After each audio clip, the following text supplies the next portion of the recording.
Hello, everybody. Welcome back to the podcast. Full disclosure, I came home last Sunday, and before I even sat down, I put down my bags and my suitcase, and I pulled out the microphone and my laptop, and I said, I'm going to sit down and I'm going to record my Black Romance Bookfest thoughts. And I did my mic test, and then I was just staring at the computer, and I was like, girl, what are you doing? No, get up from here, have some food, and sit your tail down. And that is what I did. I ordered some wings. I did a little unpacking. I was like, no, this is not happening. But I'm here. I am back. Hello. Hi. How are you? I missed you so much. Not really, but I did kind of miss being on the podcast. I am here. Welcome back to the Bookcast. This is my platform for sharing short fiction and where I talk about reading, writing Black love, and real life as a self-published author of Black romance. I am DL White. Hi, hello there. I'm an Atlanta-based author, reader, storyteller, podcaster, substacker, all the good stuff. If you like this podcast, the very best way to support me is to buy my books. Buy the books, man. You can get them from booksbydlwhite.com/shop. You'll find print editions also on my bookshop.org shelf, and you get the link to that on my links page. It's booksbydlwhite.com/links. You are supporting indie bookstores and me at the same time instead of millionaires who uselessly want to go to space. We've already been up there. We know what's up there. Ain't nothing for us up there. Thank you so much. Anyhow, so I'm here. I am back from Black Romance Bookfest. I have a lot to catch up on. In fact, some things I'm going to shove to next week because I just have so much to talk about, and there's nothing I hate more than editing an hour of me yapping. So let's kick it. Today is Sunday, June 8th. I am here on my bed in Atlanta with a mic, a drink, and a whole lot of thoughts. So let's get into it. Let's have a teeny beverage break.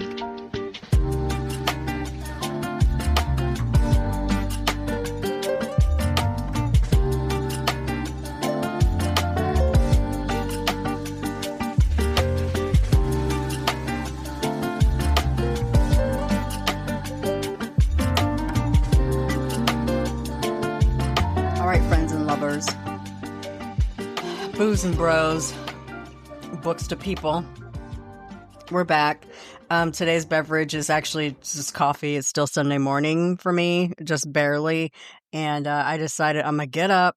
I'm going to do my little book thing that I do on Sunday mornings with my always fully booked planner. I love that planner down. I need a smaller version that doesn't have like the weekly layout because I don't be using it. I'm not into it that deep, but I do my monthly layout and I do like my monthly list of the books that I read and what format I read them in, because every month Raymond does a live where he talks about the books that he read and then we all report on what we read.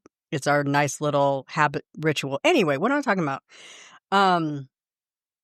Coffee. It's not working. I am having coffee with sugar-free caramel syrup and half because I am recording this morning. Anyway, I said I was going to get up and do my book thing, and then I'm going to record this morning because I have writing to do, and I have just a couple things I want to get to this afternoon before we jump back into the work week. So I'm recording early on a Sunday. Yay. Let's begin with the book report, because if I'm going to do anything, I'm going to read a book.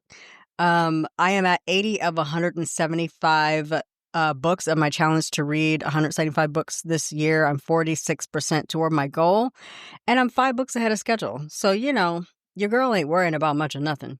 I know I have been spotty on podcasts lately, so I'll go through what I read for May and then what I have read for June and what I am currently reading and what I've got in the hopper, because the hopper is actually looking a little scary to me. For a person that doesn't have a TBR, I have a lot of books in the hopper.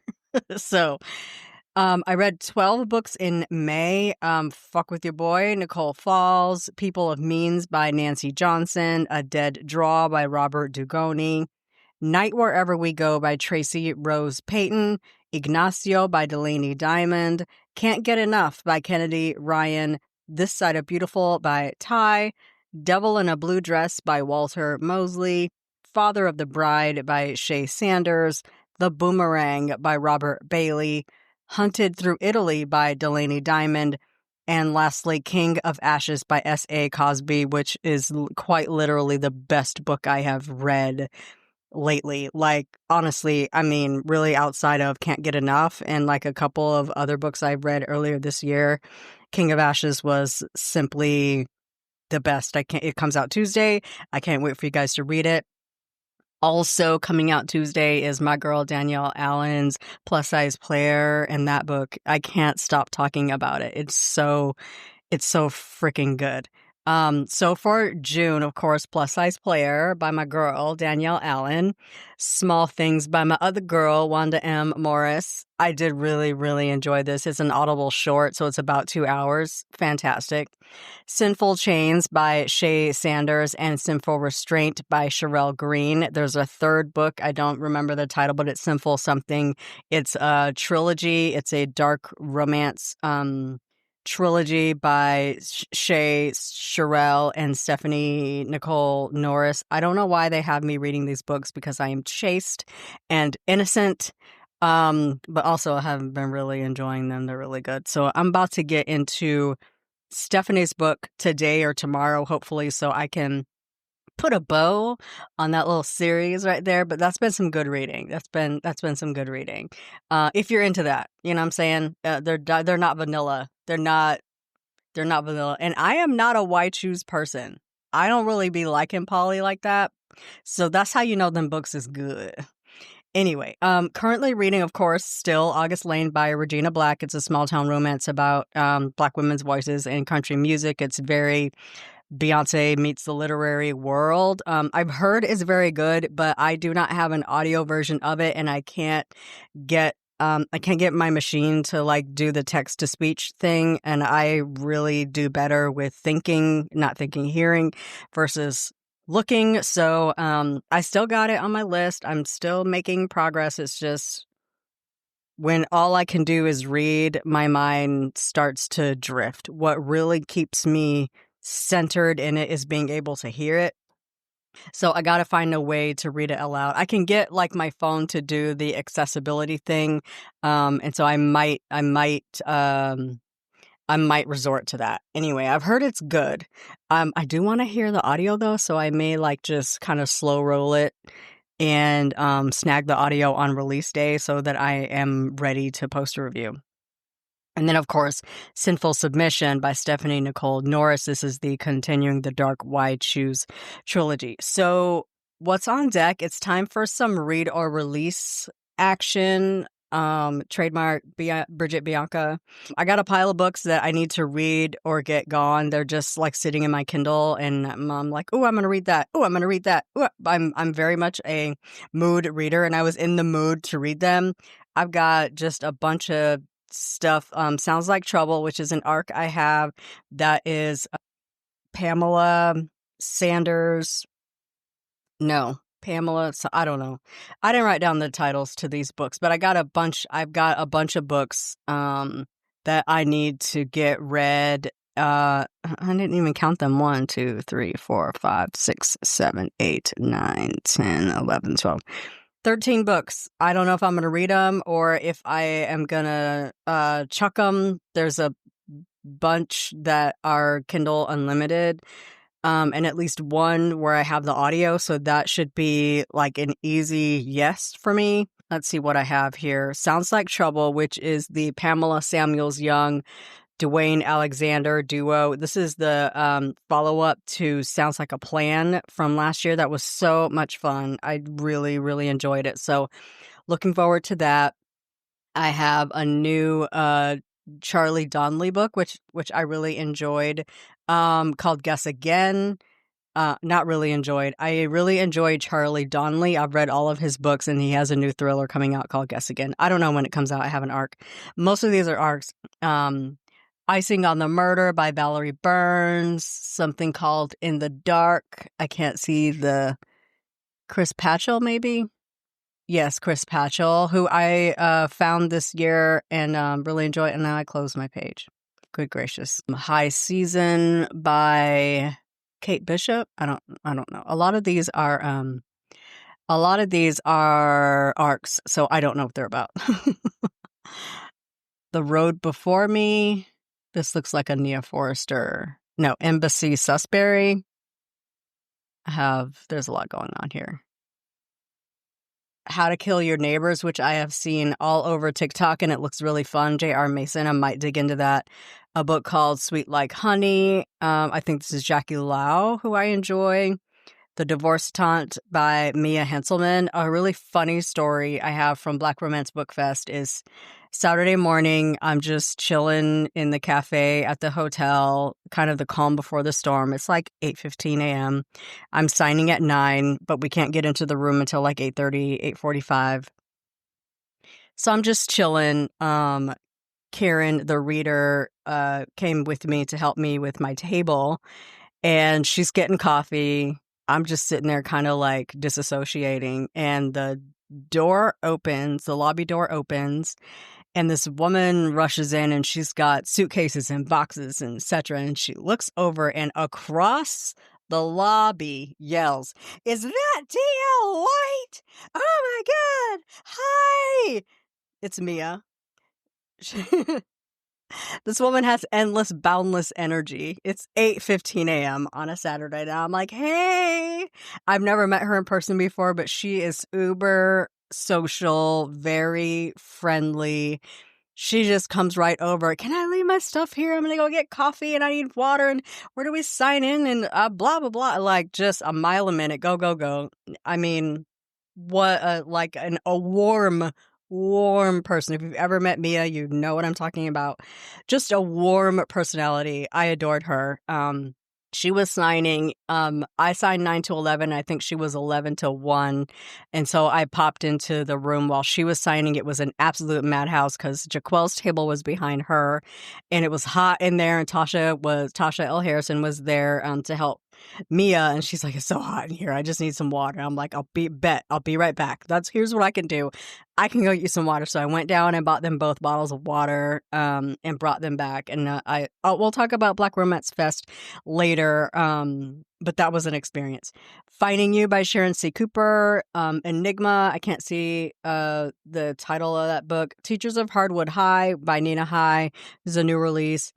Two Steps Ahead, A Sky Full of Love, which I think I also have audio with that one.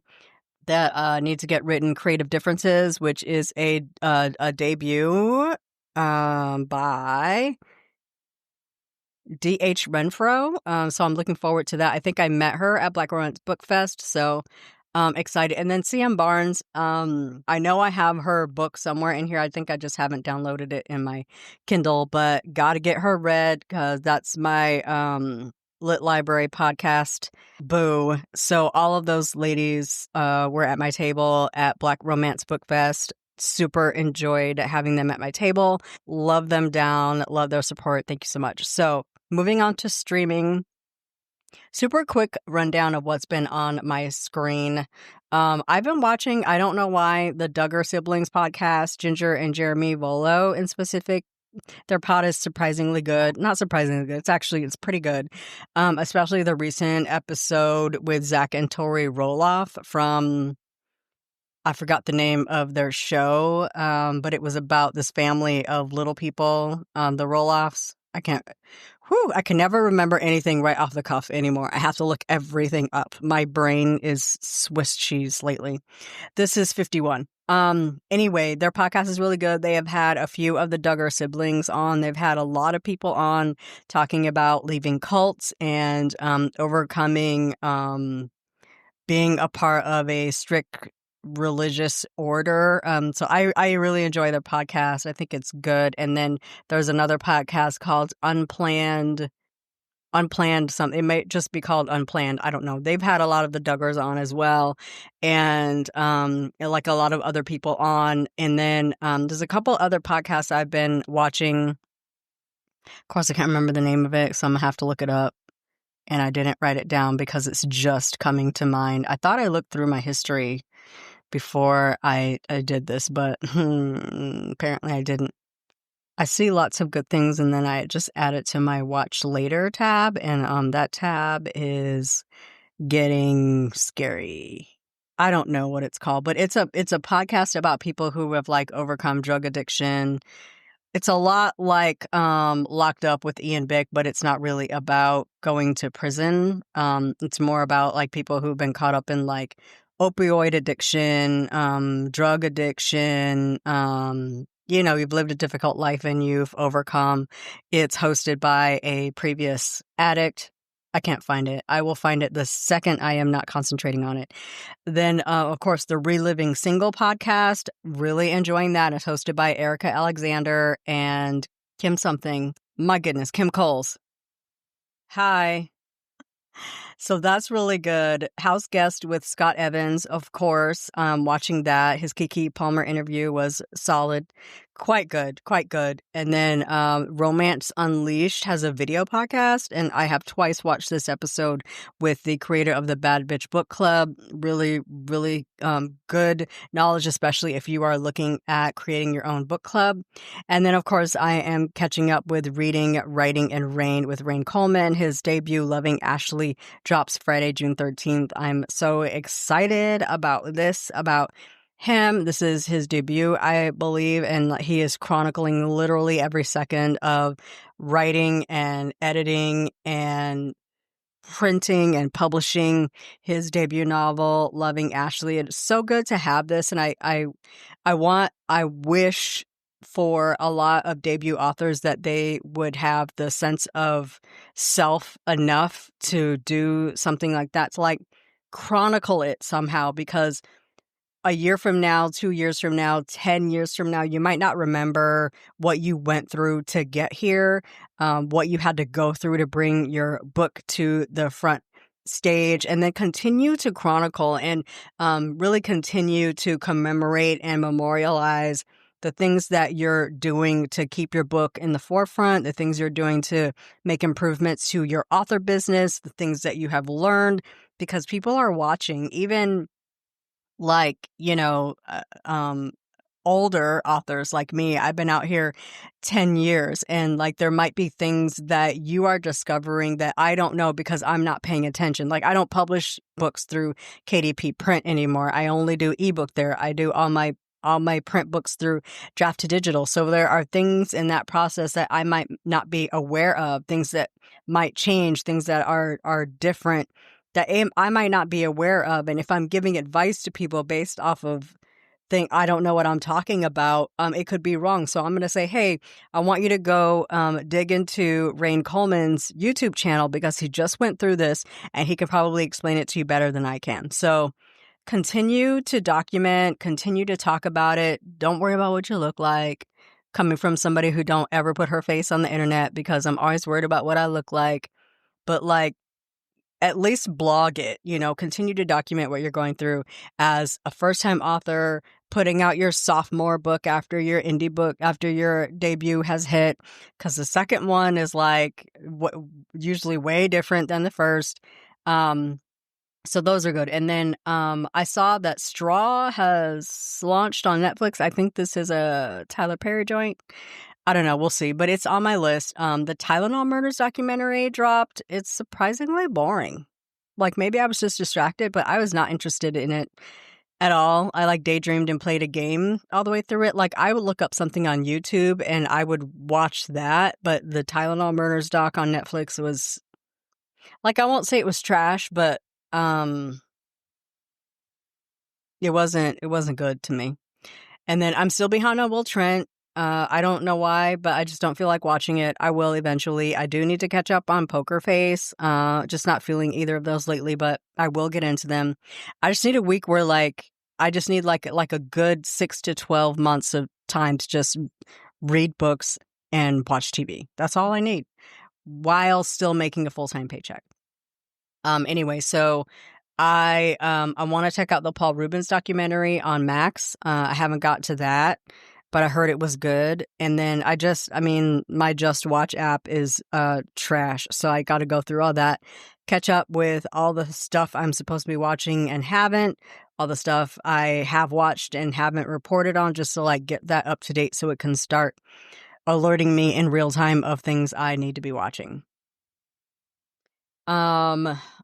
So moving on to the writing and publishing update. I finally have a current project. I'm so proud of me, girl. I'm so proud of me.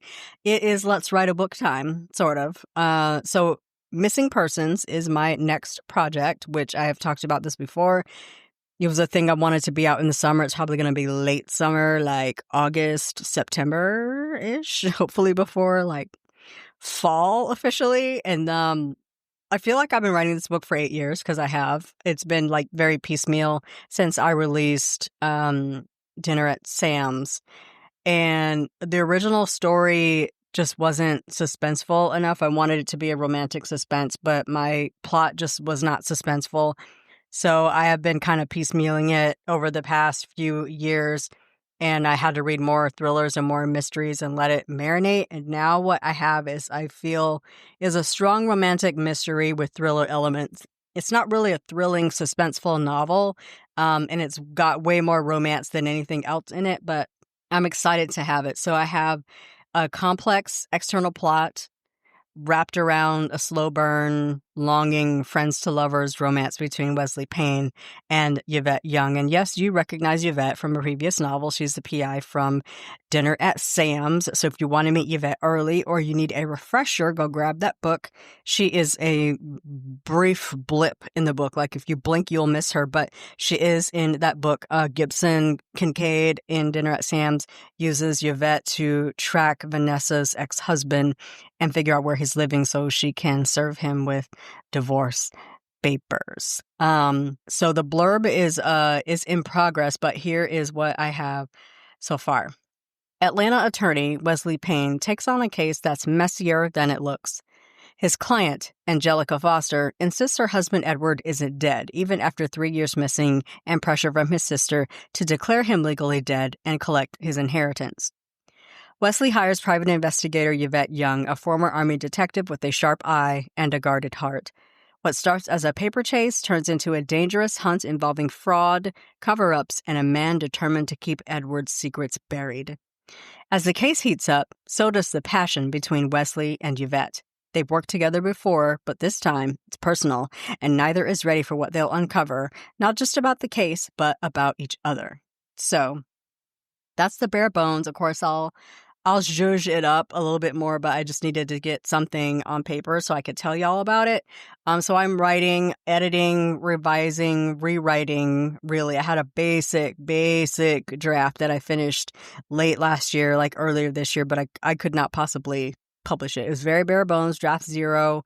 So now I'm going through to add voice, passion, detail. I'm quite happy with where I am right now, but I know it is not done.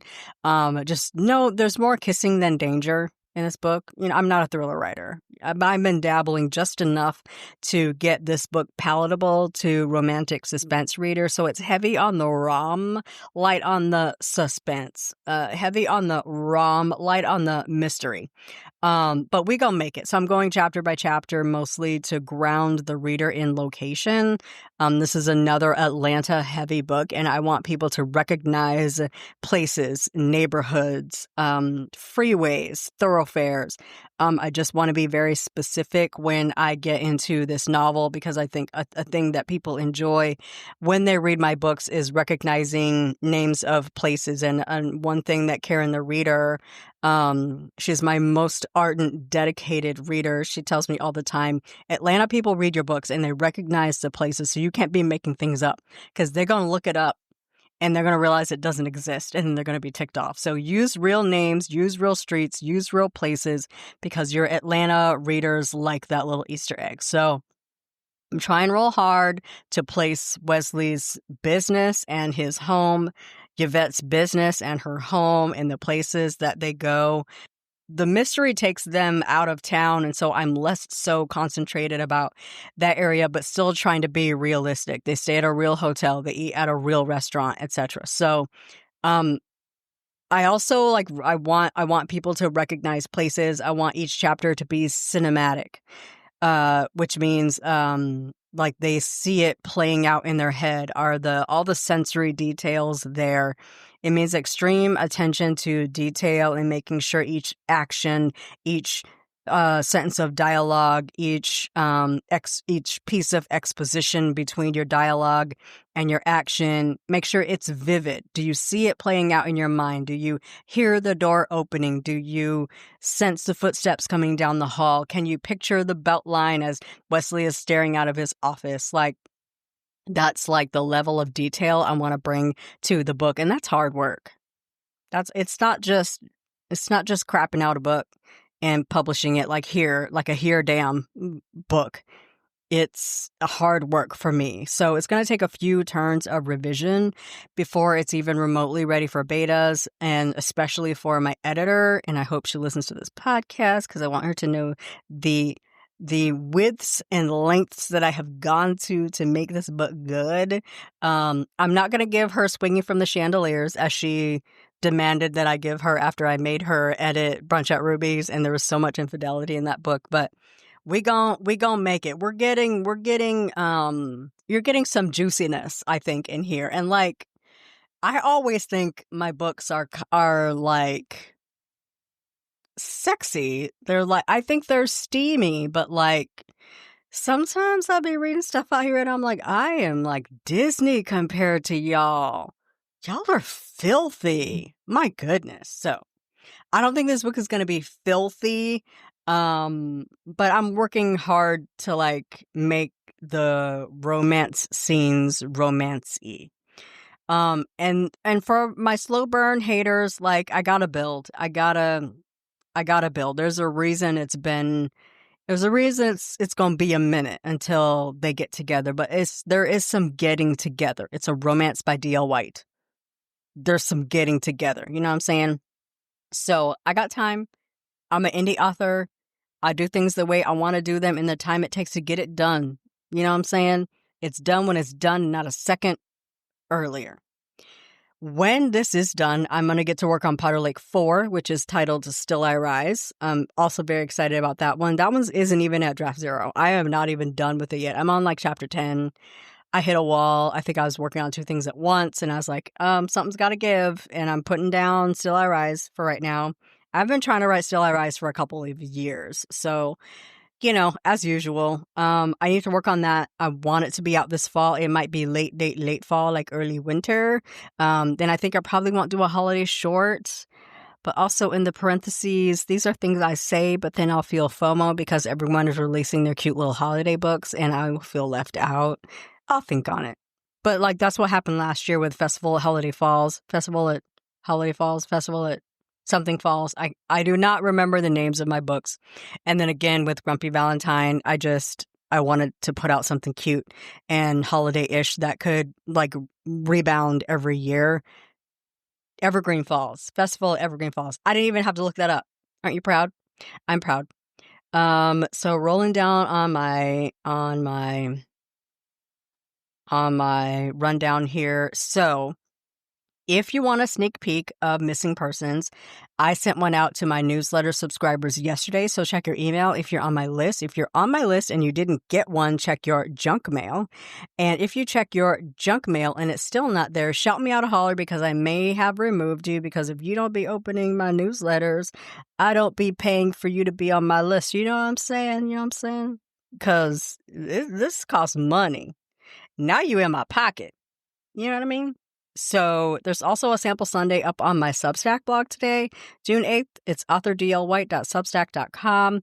It's a sample Sunday. You should be able to find it easily. I am excited for everyone to meet Wesley and Yvette. I love them so far. I don't have a Pinterest board for them yet, but that is the next thing on my list. I'm very stressed out by not having visuals for these people, but I've got to work on that. And also possibly a soundtrack. What do they call that? Like a soundtrack? I don't know. But I'm not really very music motivated. So I don't know. Maybe not. I'll put together a list. Fan fiction wise, Music of My Heart is updated. This one picks up right after Zoe learns that one of her EP songs leaked, and she rightly freaks out. She's raw. She's rattled. She is not ready, but the real version of her song is dropping to kind of combat the leaks, and ain't nobody got time for a breakdown. So I gave like a fictional behind the scenes, my interpretation of what it feels like to go public with something very personal. She records a really quick, imperfect video, posts it up on TikTok, and then she sits next to her man, waiting for the public to react. I have too much fun writing comments for her, both in person and online, because I have seen the wide variety of fandom in person and online. I wanted to visualize what it's like to be on the other side of that. JC is nearby, being very supportive without being overbearing. In my mind, this is why I write JC Chasez fanfic, because everybody writes him as like a morose, very serious, driven person, which isn't false. He is very dedicated. He's very much into craft. He is a very quiet, introverted individual, but also, like, once you get to know him, I feel like he is a very lovable, sarcastic asshole. And he loves being that way. A super nice guy. Like, you'll never meet anybody more loving and supportive, but also very much a smartass who also does not understand jokes. In this chapter, I make the 30 minutes, did you know you have 30 minutes joke, and he doesn't get it. And, Zoe is like 15 years younger than him, and he doesn't understand.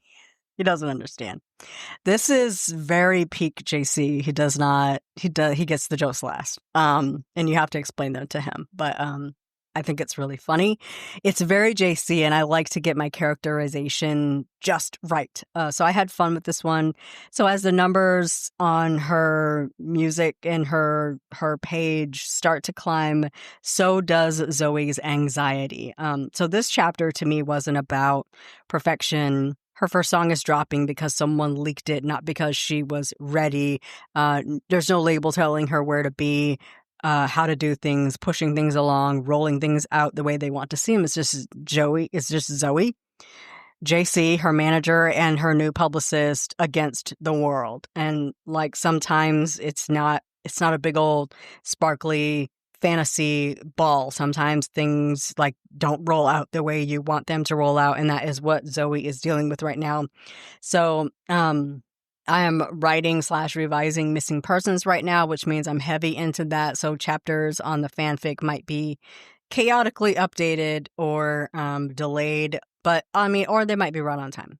I don't know. I don't plan these things. I just feel like writing, and I like sit down and bang out a chapter and like let it sit, and then I go back and revise it, and then I post it. It's a very low stakes. Like, you'll see a lot of typos.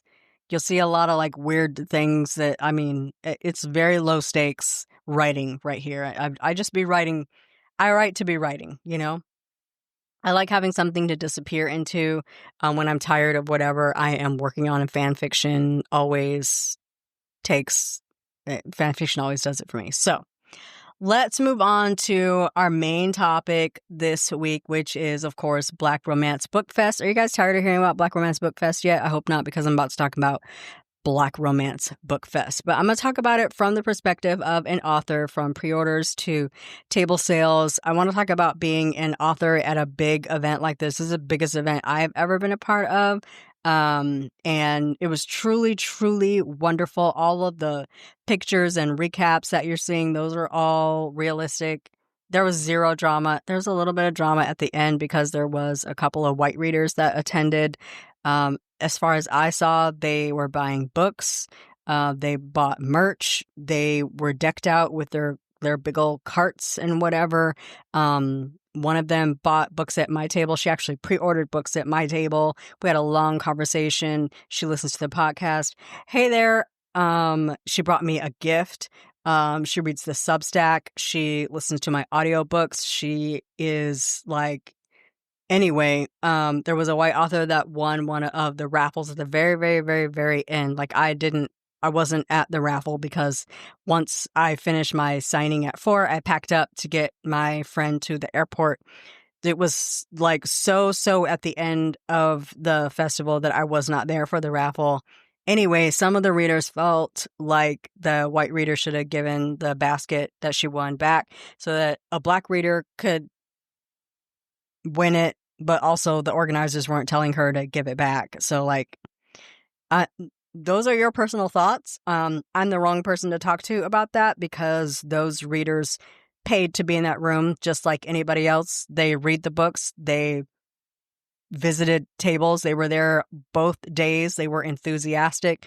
They were giving out hugs. They were high-fiving folks. They watch the videos. They read the books. They write reviews. Like, books is books is books is books.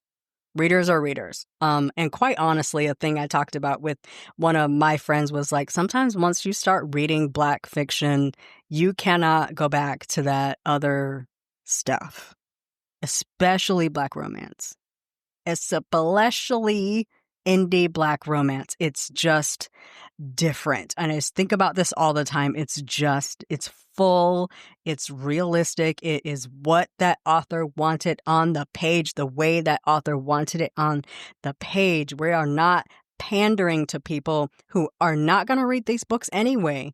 We're not pandering to anybody in these books. We are writing it what we want to write, the way we want to write it, the way we want you to read it. And once you are exposed to that, it's real hard to go back to like the bland, formulaic type stuff. So anyway, it was a fabulous, fabulous weekend, but I want to talk about this process from the perspective of being an author because I don't see a whole lot of that. The whole process from pre-orders to fulfillment to handing those bags to the readers at the table. And I want to talk money because transparency matters and because I know there are authors that are hoping to be in the building next year. And if you've never done a book event, here's how it go. Now, I know they're going to start announcing authors in July, and the second you find out that you are going to be in that room, I want you to start getting ready. Are you going to have a new book out? What books do you want to start promoting right now? What books do you want to start looking at for editing? Do you want to change any covers? What bundles are you going to have together? Like, start thinking about that now, because once we hit January 2026, it's going to be prime time. It's going to be like time to buckle down and get your things together. The time is going to pass faster than you think it will. Time from May 2024 to walking up to that hotel in May 2025 was like a snap.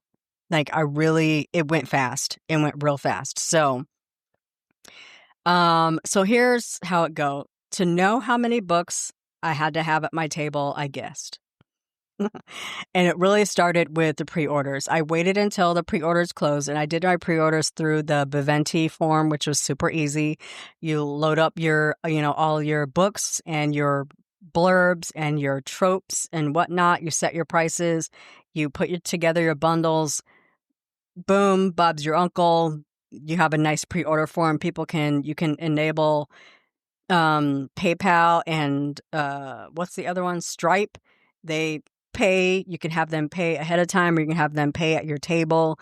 It just will load up everything for you to tell you how many books you have to fulfill, what books, how many of each book, who prepaid, and then you can start checking them off as you fulfill them, and you can check them off as they pick them up.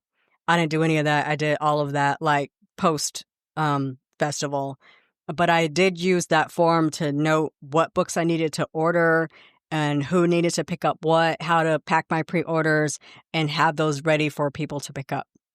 So I waited until pre-orders closed to know how many books I was committed to bringing. And if I had to order books based off of what I had in stock, I would know how many I needed to order to fulfill my pre-orders, and then how many I would need to order to have 5 to 10 copies to have on hand to sell.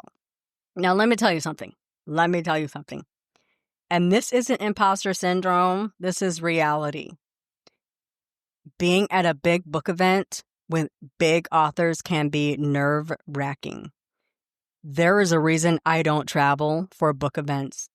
I am my publisher, so I have to purchase and ship my books wherever I'm going, and that means money out of my pocket. And I know y'all see how much I'd be making monthly. Like, if I make $100 a month, that's a good month. And out of that comes any subscriptions that I pay for to be an author, like Pro Writing Aid, like Book Funnel, like Buzzsprout. Well, Buzzsprout kind of pays for itself, but like this is it costs money to be an author. They say it's quote unquote free, but there are things I subscribe to make my life easier as an author. And I am pretty much subsidizing my author business with my full-time paycheck. So I'm going in the red to print books. I think I spent almost $500 on books. Uh, 300 to 500. I can't remember how much. I would have to look it up, but I spent a pretty penny on books to ship. Of course, I buy books at author prices, and then my retail is maybe 2 to 3 times that. So hopefully there's a big delta between what it costs me to print and ship a book and what I sell it for. If I sell out of books, I'm probably breaking even on the flight, hotel, printing, shipping. So the benefit there when you're meeting readers in person, you're doing book events, unless you just keep them books in stock, is getting signups on my newsletter list, possibly getting digital orders, and meeting readers in person. There's nothing like meeting your readers in person and signing books. So if it's local, I will try to get on that author list. Like I'm doing Indie Love later this year. If it's local, I'm gonna try to be on that list. I do not travel for book events, except for special occasions. Like I'll always travel to Resist Booksellers. And also he buys my books off of Ingram, so I don't have to bring books. So all the profit goes to him. I will have made money off of the sale of books when he bought them from Ingram. So being at a book event where readers are content to stand in a 4-hour line to get their fave to sign a book and take a photo means that there are people who aren't going to look around. They're not here for me. They're here for so-and-so, and they might glance at my table as they walk past, and I hope the Neverlist catches their eye when they walk past. Like, there might be a few people that are there for me, but for the most part, people are there for big author A, big author B, big author C, big author D. And I know, like, there was a person that was concerned that her table was right next to Kennedy Ryan's because her line is going to be out of control and you're just going to get swallowed up. Like, there was a couple of authors that were between big authors at Black Romance Bookfest, and they kind of got swallowed up. And I don't know if they made any sales at all because you couldn't see their table between the people trying to line up for this author and that author. At the Saturday midday signing, the 11 to 1 signing, they had at the same time Kennedy Ryan, Tia Williams, Danielle Allen, Jaquel, and Miss Beverly Jenkins at the same time. And then they were kind of around the perimeter. And then in the middle of a room were, other mid-list, smaller indie authors. But you couldn't even get in that room at one point because Miss Bev's line was kind of blocking one entrance. And then people were lined up down the hall and around the corner for Kennedy Ryan. Danielle Allen had her own line. And then there was a line out front for Tia Williams. And then Jaquel's line, I don't think ever got short. Like, people were standing in that line literally for hours for Jaquel. She signed 9 a.m. to 1 p.m. both days. Kennedy signed 9 a.m. to 1 p.m. both days. I think Miss Bev only had one signing 9 to 11 a.m. or 11 to 1 p.m. on Saturday. And then I think Tia Williams signed both days. It was just a lot. And that room looks big until you get 500 people in there. And so add to that, everybody, I don't think the planning team was ready for everybody to have those big rolling carts, big bags. Every author, not every author, but a lot of authors had those stand-up banners. Those, unless they're right behind you, right behind your table, they take up so much space and people can't get past. It was a madhouse. I mean, it was a blessed happy madhouse. It was loud in there. It was warm in there. People were just happy to get in there and get in line and talk about books. It was exciting, but also it was a madhouse. So like I showed up on Saturday morning and I didn't have a table. And so they had forgot to set my table and I was so frustrated. I was that was like one of the only snafus of the weekend. I didn't have a table. And so they had to come real super quick, give me a table. I had to set up my books with like 2.5 minutes to the doors open. Karen and I were like rushing around. And then people like started showing up. So anyway, it can be nerve-wracking to try to be pushing books at the same time as quote-unquote big authors. And so that's why I kind of guessed at how many books to have at my table. I did want to have like 5 to 10 on hand. And if I sell out, I sell out. I would rather sell out than have 20 books I have to lug back home. So like, I suppose it could be lucrative to do in-person sales if I could keep up on the inventory and also be local. But like, I have FOMO real bad when it comes to a book event, so I want to be on site so I don't miss things. I remember the first event I attended was Girl Have You Read in Houston, and watching everybody go hang out together because they were all staying at the same hotel while I went back to my room to like, eat shrimp and watch Discovery TV was not it. I felt really left out. So anyway, yes, I'm staying on site for Indie Love. Yes, I stayed on site for Black Romance Bookfest because I live 45 minutes away from the JW and I was not driving back and forth every day. Let's talk numbers though. Black Romance Bookfest pre-orders, I had 12 books ordered and that came to $215.31. And then at the festival over the 2 days, I sold 35 books and I made $520. The 9 a.m. to 10 a.m. hour on day one was my strongest sales period with all of my 5 top titles were selling during that window. The 2 p.m. period, 2 to 4 p.m. signing slowed considerably. I had much lower activity. Only 2 titles really sold, Bridget Ruby's and Neverless. But I know I sold 1 set of the Black Diamond books to Bridget Bianca, and it's not showing up in my numbers here. But anyway, I will say though that Black Romance Bookfest has brought me my biggest sales ever. That's about $700 in sales compared to, I don't know, I would have to look it up, but I think I spent about $400 on books. So I didn't quite break even because then I had, the 2 days of hotel on site that I needed to pay for, but like it's pretty dang close, sort of. Because I did have some books on hand. I just ordered more to make sure I could fulfill my pre-orders, and then I ordered more to have 5 to 7 on hand to sell. So going into Indie Love, I've got 5 pre-orders, a $153.24 in earnings from those pre-orders, so I can fulfill my pre-orders. I have already placed an order for books to fulfill my pre-orders and to have some left over. I might look at ordering more books because my signing time is going to be longer, 11 a.m. to 4 p.m. I don't know. We'll see. If I order too many books, I'll do a paperback sale to get rid of them because I do not have room to store them. My books are currently in the trunk of my car. So over the 2 days, my top sellers at Black Romance Book Festival were Bridget Ruby's hardcover. I sold 4 of those. The Neverlist, I sold 5 of those. Hey Lover, I sold 5 of those. And then the Black Diamond Bay series dominated with 16 total units sold. People were really into the Black Diamond Bay. But Black Romance Book Fest was a top tier event. Top tier. I'm really excited to see how they do next year in a bigger venue. We're at the Omni next year. I honestly hope they don't get too big. I wouldn't want it to get huge and impersonal and corporate. The little touches that I'm sure you've seen from everyone's recap videos and video photos were real. So nice. As an author, I felt seen. I felt celebrated in a way we aren't often seen and celebrated.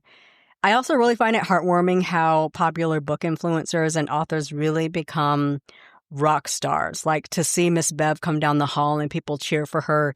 Like Juckwell came down the hall and it It was like she was Prince. Like she almost had to have security to see like Kennedy Ryan or Tia Williams walking around. Like those are big, famous New York Times best-selling authors in the room. Vanessa Riley is just the most personable New York Times bestselling author you have ever met. Everyone was like just so friendly and personable. It was like a big family reunion. Just meeting so many people you haven't met in person. Authors become rock stars at these kinds of events, and it's really ego boosting to me to have several people come to my table and be like, oh, I loved Neverlist. I love this cover. It's so pretty. Or Rubies or Hey Lover. Several bought the print edition of Calculated Risk, which isn't even widely available. It's only available through the Prolific Works giveaway. And also, what is that black... I forget, but it's a black imprint that distributes through Kensington. They came to my table and they bought a copy of Neverlist. Don't know if they'll read it, but they did come by one of my books. I can't remember the name of it because I have to look up everything. Anyway, that is my brief recap of Black Romance Bookfest from the author's side. I said it wasn't doing play-by-play. I don't think I did, but suffice it to say, had a really, really wonderful time. Minimal snafus, hardly any drama. Everyone was so wonderful in person. I have never been prouder to be a Black indie romance author. That's enough talking for me. I think I'm done talking. I've been talking for at least 45 minutes straight. I'm going to hate editing this, but whatever. Thank you so much for spending time with me today. If you enjoyed this episode, please don't forget to share it, rate it, leave a comment wherever you're listening, Apple, Spotify, Substack, YouTube. Throw down, let me know you're listening. You'll find full show notes, a transcript, and links at booksbydlwhite.com/bookcast/121 and on my Substack at authordlwhite.substack.com. Don't forget you can support this podcast by shopping my books at booksbydlwhite.com/shop. You can buy me a coffee at buymeacoffee.com/booksbydlwhite. You can share the podcast or join the newsletter at booksbydlwhite.com/links. Big ups, big thanks to my monthly supporters and everyone who has sent a coffee. You keep this mic turned on. The mic is on. That's a lot of links, but you can also go to booksbydlwhite.com/links. Everything will be there for you. The Bookcast is written, produced, and edited by me, DL White. Any theme music and sound effects are provided by Pixabay. I will be back next week, whatever date that is. June something. June 14th? Maybe. June 15th? I don't know. Possibly. My mother is coming next week, so any plans with her are going to supersede podcast recording, but I think I will be back. My cousin is turning 70, and so we are going to her birthday party, but I think that's Saturday night. And we're not party animals, so, we'll see how that goes. But the plan is to be back next week. Until then, be well, read something good, put it into your face. I'll talk to you soon. Bye-bye.